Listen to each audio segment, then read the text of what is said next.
Следователи ищут всех, кто пострадал от действия двух бывших полицейских, обвиняемых в получении взятки. Минувшим летом, когда ветер повалил большое количество деревьев у озера Лебяжье, было принято решение о бесплатной раздаче древесины населению.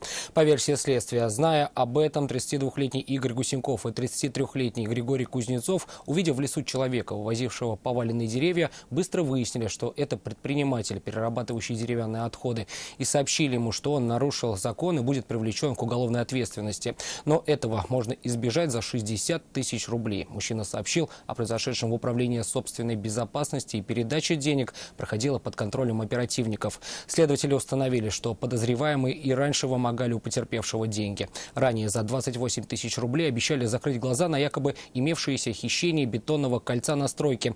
От дачи показаний бывшие полицейские отказались. Судом в отношении них избрана мера пресечения в виде заключения под стражу. Всех, кто пострадал от их действий, следователи просят обращаться в следственный отдел по Зеленодольску.